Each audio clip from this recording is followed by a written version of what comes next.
हरे कृष्णा कृष्ण कृष्ण हरे हरे, हरे राम राम राम हरे हरे। श्रीमद् भगवद गीता अध्याय 9 श्लोक संख्या 17। पिता अहमस्य जगतो माता धाता पितामह, वेद्यं पवित्रम ओंकार ऋक् साम यजुरेव चा। इस श्लोक के शब्दार्थ इस प्रकार हैं। पिता अर्थात पिता, अहम मैं, अस्य इस जगता ब्रह्मांड का, माता यानी कि माता, धाता मतलब आश्रयदाता, पितामह अर्थात बाबा, वेद्यम जानने योग्य, पवित्रम शुद्ध करने वाला, ओमकार ओम अक्षर, ऋक ऋग्वेद, साम सामवेद, यजु यजुर्वेद, एव निश्चय ही च तथा। भावार्थ और तात्पर्य इस डिवाइन ग्रेस एसी भक्ति वेदांत स्वामी शील प्रभुपाद के द्वारा। शील प्रभुपाद की जय। भावार्थ में कहा गया है कि मैं इस ब्रह्मांड का पिता, माता, आश्रय तथा पितामह हूँ। कौन कह रहा है ये? भगवान श्री कृष्ण कह रहे हैं अर्जुन से कि मैं इस ब्रह्मांड का पिता हूँ, माता हूँ, आश्रय हूँ और पितामह हूँ। मैं ज्ञेय हूँ मतलब जानने योग्य हूँ। वेद्यम जो शब्द है, वेद्यम का मतलब जानने योग्य हूँ। ज्ञेय और अज्ञेय भी वही होता है। अज्ञेय नहीं जानने वाला और ज्ञेय मतलब जानने वाला। शुद्धि करता, पवित्रम, ओमकार, ओमकार हूँ। मैं ऋग्वेद, सामवेद तथा यजुर्वेद भी हूँ। तो भगवान इस तरह से अपनी डेफिनेशन दे रहे हैं अर्जुन के सामने कि मैं कौन हूँ। तो तात्पर्य में कहा गया है कि सारे चर और अचर विराट जगत की अभिव्यक्ति कृष्ण की शक्ति के विभिन्न कार्यकलापों से होती है। ये जो जगत हम देख रहे हैं ना, ये जगत में जो कुछ भी एक्टिविटी हो रही है वो कृष्ण की शक्तियों से हो रही है। इसके अलावा और कोई चीज नहीं है जो कि इस जगत को चला सके। इस भौतिक जगत में हम विभिन्न जीवों के साथ तरह तरह के संबंध स्थापित करते हैं जो कृष्ण की शक्ति के अतिरिक्त अन्य कुछ नहीं है। हम किसी के माता हैं, किसी के पिता हैं, किसी के पुत्र हैं, किसी के पुत्री हैं, किसी की पत्नी है, किसी के पति हैं। तो ये जो सारे रिश्ते हैं ना, ये स्वयं में कृष्ण है। क्योंकि भगवान कहते हैं ना, ये सारी संतानें मेरी हैं, सारे प्राणी मेरे हैं। तो हमारा क्या है उसमें? कुछ भी नहीं है। तो कृष्ण की शक्ति के अतिरिक्त अन्य कुछ नहीं है। ये जो सारे संबंध हैं, ये सारे लोग जो हम देखते हैं, सारी प्रकृति देखते हैं, वो सब कृष्ण ही है। प्रकृति की सृष्टि में उनमें से कुछ हमारे माता हैं, पिता के रूप में उत्पन्न होते हैं, वे कृष्ण के अतिरिक्त कुछ नहीं है। इस श्लोक में आए धाता शब्द का अर्थ सृष्टा है। धाता मतलब जो धारण करने वाला है, जो सृष्टि करता है और धारण करता है। न केवल हमारे माता पिता कृष्ण के अंश रूप हैं, अपितु इनके सृष्टा मतलब माता पिता के सृष्टा, दादी तथा दादा, वो भी कृष्ण हैं। सभी कृष्ण हैं। वस्तुतः कोई भी जीव कृष्ण का अंश होने के कारण कृष्ण है। भगवान ने खुद ही कहा है ना, ममे वांशो जीव लोके जीव भूता सनातना। तो वो इसीलिए कहा है कि सारे जीव मेरे अंश हैं। तो अतः सारे वेदों के लक्ष्य कृष्ण ही हैं। तो सारे वेद किसके लिए? कृष्ण के लिए हैं। और वेदों की जो विषय वस्तु है वो भी कृष्ण है। हम वेदों से भी जो जानना चाहते हैं वो कृष्ण को जानने की दिशा में होता है। वेदों से अगर हम कुछ जान रहे हैं तो वो भी कृष्ण की दिशा में है। जिस विषय से हमारी स्वाभाविक स्थिति शुद्ध होती है वो कृष्ण है। मतलब सतोगुण जिसमें हम शुद्धि में आते हैं वो भी कृष्ण है। इसी प्रकार जो जीव वैदिक नियमों को जानने के लिए जिज्ञासु रहता है वो भी कृष्ण का अंश, अतः कृष्ण भी है। कृष्ण का अंश भी है और स्वयं में कृष्ण भी है, क्योंकि वो वैदिक नियमों को जानने के लिए जिज्ञासु रहता है। समस्त वैदिक मंत्रों में ओम शब्द, जिसे प्रणव कहा जाता है, एक दिव्य ध्वनि कंपन है और ये कृष्ण भी है। जो नाद स्वर है ना ओम का, वो भी कृष्ण है। चूंकि चारों वेदों ऋग्वेद, यजुर्वेद, सामवेद और अथर्ववेद में प्रणव या ओमकार प्रधान है, अतः इसे कृष्ण ही समझना चाहिए, कुछ और नहीं। आप देखो भगवान ने कितना व्यापक अपना स्टेटस दिया है कि मैं कौन हूं। अब इसको हम इस तरह से समझते हैं कि जब भगवान ये कह रहे हैं कि मैं ही सब कुछ हूं, तो बहुत से लोगों के गले में उतरती नहीं कि आप कैसे सब कुछ हैं, आप कौन से हैं। अब तो आपको भगवान मानते ही नहीं। तो जो लोग भगवान नहीं मानते हैं उनके लिए भी ये मानना पड़ेगा जब इन चीजों को वो समझने का प्रयास करेंगे। भगवान श्री कृष्ण कहते हैं कि वो सभी संबंधों के मूल हैं। मूल मतलब जड़ है, ओरिजिन है। सारे प्रकार के संबंध जितने भी हैं, तो भगवान श्री कृष्ण कह रहे हैं कि पिता अहमस्य जगतो माता धाता पितामह वेद्यम पवित्रम ओमकार ऋक् साम यजुरेव च।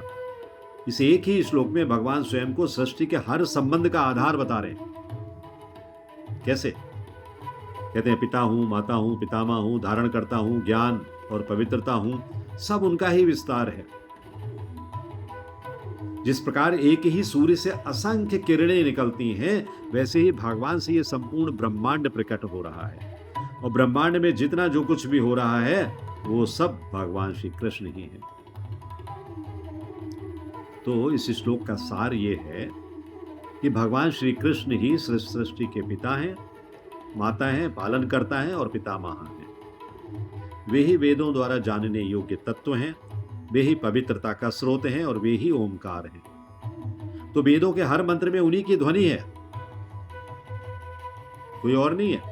जैसे किसी पेड़ की जड़ में जल देने से सारे पत्ते ताजे हो रहते हैं, वैसे ही भगवान श्री कृष्ण को जानने से संपूर्ण ज्ञान स्वतः प्रकट हो जाता है, स्वतः प्रकाशित हो जाता है। भगवान कृष्ण को जान लिया तो सारा ज्ञान अपने आप आ जाएगा। तो हम क्या कर रहे हैं कृष्ण कॉन्शियसनेस में? हम भगवान श्री कृष्ण को जानने का प्रयास कर रहे हैं, इसीलिए हम ज्ञान प्राप्त कर रहे हैं धीरे धीरे। मैच कर रही है ना आपसे ये बात जो भगवान ने यहां पर कहा है? तो भगवान एक पिता के रूप में, अब उसको समझें। जिस प्रकार एक पिता अपने बच्चों के पालन पोषण, शिक्षा और रक्षा के लिए सदैव तत्पर रहता है, वैसे ही भगवान भी सभी जीवों के परम पिता हैं और वे सभी के लिए हर समय तत्पर रहते हैं। कौन सा श्लोक है भगवत गीता में? 14.4 भगवान कहते हैं सर्वयोनिषु कौन्तेय मूर्तयः संभवन्ति यः तासाम ब्रह्म महद योनिर अहम बीज प्रदापिता। कहते हैं मैं बीज प्रदान करने वाला पिता तो मैं ही हूं। मैं सब जीवों का बीज प्रदान करने वाला पिता हूं, इसलिए मैं आधिकारिक रूप से तुम्हारा पिता हूं। तो जब कोई व्यक्ति कष्ट में होता है तो कहता है हे भगवान। किसको पुकार रहा है? अपने पिता को पुकार रहा है, किसी और को नहीं पुकार रहा, अपने पिता को पुकार रहा है। जैसे ध्रुव महाराज ने पिता से निराश होकर, जो उनके भौतिक पिता थे उनसे निराश हो गए कि उन्होंने गोद में बैठने नहीं दिया, तो उन्होंने दिव्य पिता की शरण ली। दिव्य पिता कौन है? भगवान है। कहते हैं तुम नहीं तो वो है। वैसे ही जब हम भगवान को पुकारते हैं, वे तुरंत हमारी ओर आकर्षित होते हैं कि मेरा भक्त मुझे पुकार रहा है। अभी माता के रूप में भगवान ने अपने सारे चरित्र यहां पर बताए हैं। तो माता का कार्य क्या होता है? स्नेह, प्रेम, पोषण, करुणा, वात्सल्य, ये सब माता के गुण हैं। तो माता इन गुणों से संतान की रक्षा करती है, संतान का पालन पोषण करती है। भगवान क्या करते हैं? भगवान अन्न, जल, वायु, अग्नि और पृथ्वी के रूप में हर क्षण हमारी मातृशक्ति के समान हमारा पोषण कर रहे हैं। अगर ये 5 तत्वों में से एक भी तत्व मिसिंग हो तो पोषण नहीं हो सकता। अन्न ना दें, जल ना दें, वायु ना दें, अग्नि ना दें, पृथ्वी ना दें, तो क्या होगा? हमारा पोषण नहीं होगा। तो ये माता की तरह से ही भगवान हमारा पोषण कर रहे हैं। यशोदा मैया ने जिस स्नेह से भगवान श्री कृष्ण को बांधा, दामोदर अष्टकम में हम पढ़ रहे हैं ना, कार्तिक माह में अभी, भगवान श्री कृष्ण को जिस प्रेम से बांधा, वो प्रेम रूप में भगवान की मातृत्व लीलाओं का उदाहरण है कि भगवान को अगर आप प्रेम करोगे तो वो रस्सी से बंध भी जाएंगे, कुछ भी नानुकुर नहीं करेंगे।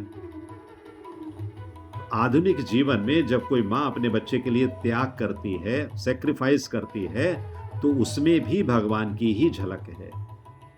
वो कुछ स्वार्थ से कर रही है तो भगवान की झलक नहीं है, लेकिन जब वो निस्वार्थ भाव से कुछ त्याग कर रही है अपने बच्चे के लिए, तो उसमें भी भगवान की ही झलक है। वो भगवान की तरह से ही उस बच्चे का पालन पोषण कर रही है। देखो, भगवान स्वयं नहीं आते हैं पालन पोषण करने के लिए, माता पिता को भेजते हैं। माता पिता आते हैं तो अपनी संतानों को अब वो पालन पोषण करते हैं। लेकिन यहाँ भगवान कह रहे हैं माता और पिता सब कुछ मैं हूँ, तो मतलब भगवान ही आपका पोषण कर रहे हैं, कोई और नहीं कर रहा है। माता के रूप में कौन है? भगवान है। अभी धाता, धाता कहा उन्होंने ना, कि धाता मतलब धारण करने वाले। तो धाता का अर्थ है जो इस ब्रह्मांड को धारण करता है। पूरे ब्रह्मांड को उन्होंने अपनी आकर्षक शक्ति से रोक के रखा हुआ है। तो विष्णुदेव प्रत्येक परमाणु में व्याप्त होकर सबका पोषण करते हैं। श्रीमद् भागवतम में कहा गया ना, विष्णु धारयति लोकान। जैसे पृथ्वी पर पर्वत और सागर अपने क्रम में रहते हैं, वैसे ही ब्रह्मांडीय व्यवस्था में जो ब्रह्मांड है उसमें भगवान की धारण शक्ति से पूरा ब्रह्मांड संतुलित रहता है। इतने अरब खरब वर्ष हो गए, कभी आपने ब्रह्मांड को गिरते हुए देखा है कि ब्रह्मांड गिर गया या कुछ और प्रॉब्लम आ गई? नहीं। यदि भगवान की यह धारण शक्ति एक क्षण को भी हट जाए, एक क्षण को भी, तो समूची सृष्टि नष्ट हो जाएगी, कुछ नहीं बचेगा। इसलिए कहा गया है भगवान क्या है? धाता हैं, धारण करने वाले हैं। ये भगवान पितामह के रूप में है। पितामह कौन होता है? ग्रैंडफादर। ब्रह्मा जी सृष्टि के रचयिता हैं, हम सब जानते हैं, पर उनके भी परम कारण भगवान श्री कृष्ण हैं। कैसे?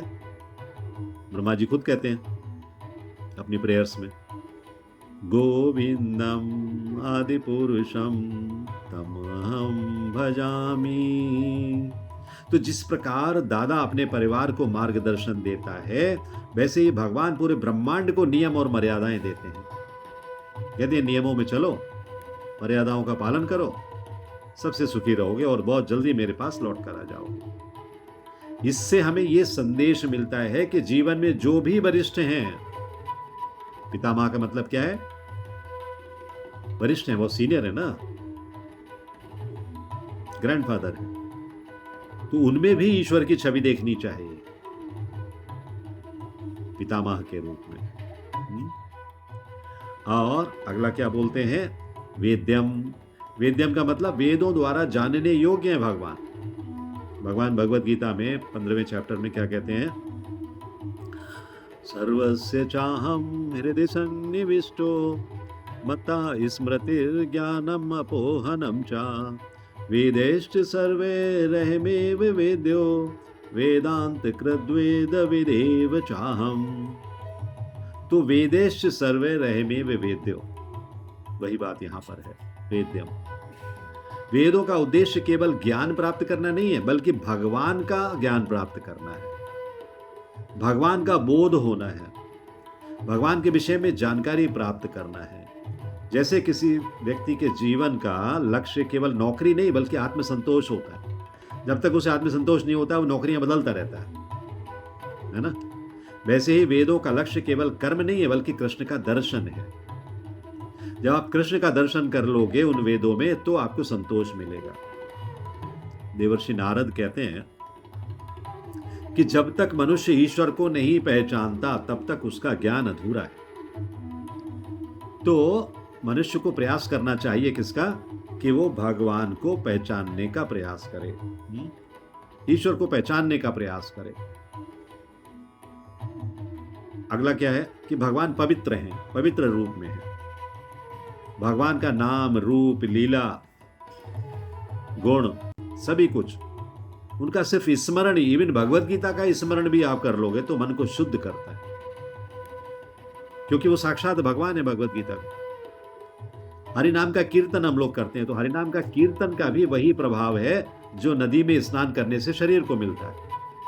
यहां हमने क्या? हरि नाम की गंगा में स्नान कर लिया जब हम हरि नाम कर रहे हैं। तो जो हरि नाम का स्नान है वो आत्मा को शुद्ध करता है, और जो गंगा का स्नान है या नदी का स्नान है वो हमारे शरीर को शुद्ध करता है। उदाहरण के लिए एक चोर भी जब राम राम कहता है ना, राम राम का नाम जपता रहता है, तो उसका अंतःकरण धीरे धीरे बदलने लगता है, और उसकी जो नाम से जो पवित्रता आती है ना, वो बाह्य नहीं होती, हृदय में होती है, अंदर होती है। तो इस तरह से राम राम जपते हुए उसका अंतःकरण धीरे धीरे करके शुद्ध होने लगता है। और कृष्ण का स्मरण भी इसी का उपाय है। जब हम कृष्ण का स्मरण करते हैं, हरे नाम लेते हैं, तो कृष्ण हमारे चित्त के दर्पण को साफ करते रहते हैं। चेतो दर्पण मार्जनम, अभी कहते हैं ओमकार हूं मैं। भगवान का ये नाद स्वरूप है। नाद मतलब ध्वनि जो है। ओम शब्द ब्रह्म का ध्वनि रूप है। वो प्रथम नाद है या प्रथम स्वर है जिससे सृष्टि का आरंभ हुआ है। जैसे एक संगीत रचना कहां से शुरू होती है? सा रे गा मा पा, तो सा से शुरू होती है। वैसे ही समस्त यज्ञ, मंत्र और ध्यान ओम से आरंभ होते हैं। भगवान का ये नाद स्वरूप जो है ओम, ओमकार, हमें ये स्मरण दिलाता है कि हर शुभ कार्य में भगवान की उपस्थिति अनिवार्य है। बिना उनके कुछ नहीं हो सकता। इसीलिए ओम शब्द का उच्चारण, ओमकार का उच्चारण हर एक मंत्र से पहले किया जाता है। अब भगवान क्या कहते हैं? मैं ऋक हूं, साम हूं, यजुर हूं। तो भगवान इन तीन रूपों में भी प्रकट होते हैं। कहते हैं ऋग्वेद भगवान की स्तुति है। ऋग्वेद क्या है? प्रेयर्स टू द लॉर्ड, भगवान के लिए स्तुति है। सामवेद क्या है? सामवेद उनके प्रेम गीत हैं, जिनमें भगवान ने अपने प्रेम को प्रदर्शित किया है। और यजुर्वेद क्या है? यजुर्वेद उनके यज्ञ स्वरूप है। तो एक भक्त जब भजन गाता है तो वो सामवेद का ही आधुनिक रूप है, मतलब भगवान की प्रेयर कर रहा है। तो वेदों के इन तीनों अंगों का उद्देश्य क्या है? मनुष्य को कर्म, ज्ञान और भक्ति में संतुलित बना के रखना। कर्म भी करता रहे, ज्ञान भी मिले और भक्ति भी करता रहे, ताकि उद्देश्य क्या है उसका? कि अंततः वो भगवान श्री कृष्ण को प्राप्त कर सके। अगर भगवान श्री कृष्ण को प्राप्त नहीं कर पाया तो उसका यह सारा ज्ञान व्यर्थ है। और दूसरा अर्थ यह भी समझना चाहिए कि उसने भगवान को तिरस्कृत कर दिया। तो सभी संबंध जो है भगवान में निहित हैं, भगवान में छुपे हुए हैं। सारे संबंध जितने भी इस भौतिक जगत के संबंध हम देखते हैं, माता का, पिता का, गुरु का, मित्र का, ये सभी संबंध भगवान की ही विभिन्न शक्तियों के रूप में हैं। अगर भगवान की शक्ति मां के अंदर ना हो तो मां कैसे अपने दुग्धपान से बच्चे का पालन पोषण कर सकती है? नहीं कर सकती। अगर पिता का धैर्य भगवान की शक्ति नहीं है तो पिता कैसे अपने परिवार का तमाम सारे झगड़ों विवादों के बाद भी संचालन कर सकता है? नहीं कर सकता। गुरु के अंदर जो पढ़ाने की शक्ति है, अगर वो भगवान की शक्ति नहीं है तो कैसे गुरु पढ़ा सकता है? हर एक कोई गुरु नहीं बनता है। और मित्र की मित्रता अगर वो भगवान की शक्ति नहीं है तो ऐसे फेसबुक पर, इंस्टाग्राम पर हजारों लाखों फ्रेंड्स होते हैं, कभी कुछ नहीं करते हैं आपके लिए, वो असली मित्र नहीं है। तो जब हम किसी में प्रेम, दया या सहानुभूति देखते हैं तो वास्तव में हम भगवान की झलक देखते हैं। कितना दयावान है, भगवान का स्वरूप है ये। इसने मेरी संकट से रक्षा कर ली। मतलब भगवान ने रक्षा कर ली आपकी, भगवान ने उसको भेजा आपके पास। जैसे सूरज की रोशनी में सबको प्रकाश समान मिलता है। ऐसा नहीं है कि मुझे मेरा रोड में प्रकाश ज्यादा हो और घाटकोपर में कोई बैठा है उसको कम हो, या बड़वानी में कोई बैठा हुआ उसको कम हो। नहीं, सबको बराबर है। किसी भी देश में, किसी भी स्थान में, किसी भी जगह में, किसी भी काल में सब बराबर मिलता है। वैसे ही भगवान सब में समान रूप से विद्यमान है। चाहे चींटी हो, कॉकरोच हो, हाथी हो, गाय हो, हम हो, आप हो, सभी में समान रूप से विद्यमान है। तो व्यवहारिक दृष्टिकोण क्या है इस विषय का? कि भक्ति का अर्थ संसार से भागना नहीं होता है, संसार से जुड़े रहना है। भागकर कहां जाओगे? जो लोग संसार के कष्टों से भागकर आत्महत्या भी कर लेते हैं उनको भी कुछ प्राप्त नहीं होता है। भगवान और दंडित करते हैं कि मैंने तुम्हें जैसे 70 साल के लिए भेजा था और तुम 40 साल में ही आत्महत्या करके आप भटक रहे हो भूतों की तरह से।